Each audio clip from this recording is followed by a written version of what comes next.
আসসালামু আলাইকুম। আজকে আমি তৈরি করব আনারসের রেসিপি। আমরা আচারটা তৈরি করার জন্য প্রথমে আমড়াগুলোকে কেটে ধুয়ে সিদ্ধ করে নিয়েছি। এখন একটি ফ্রাই প্যানে 1 কাপ সরিষার তেল দিয়ে দিচ্ছি।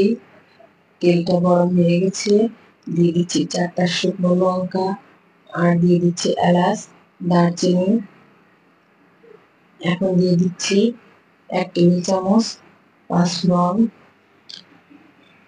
আর দিয়ে দিচ্ছি 2 টেবিল চামচ আদা বাটা। এখন এগুলোকে একটু নেড়ে চেড়ে নিয়ে দিয়ে দিচ্ছি সেদ্ধ করে রাখা আমড়াগুলো আর দিয়ে দিচ্ছি 1.5 কাপ চিনি আর কয়েকটা রসুনের কোয়া।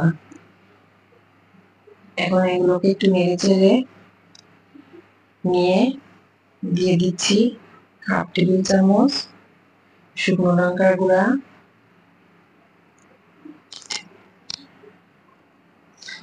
আর দিয়ে দিচ্ছি ভেজে রাখা মশলা, গুঁড়ো করে নিয়েছিলাম সেই মশলা।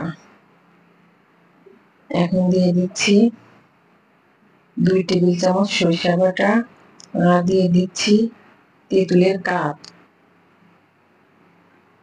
এখন দিয়ে দিচ্ছি 2 টেবিল চামচ ভিনেগার। এখন দিয়ে দিচ্ছি বিট লবণ। এখন এগুলোকে নেড়ে চেড়ে কষিয়ে নেব। চিনিটা দেওয়ার পরে আমার ভিতরে পানি বের হয়ে গেছে।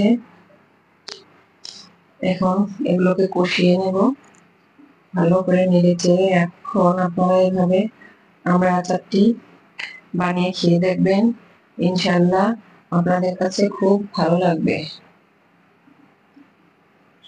এখন একটি পুরোপুরি সিদ্ধ হয়ে গেছে। এখন একটি সার্ভিং প্লেটে আমি এই আচারগুলোকে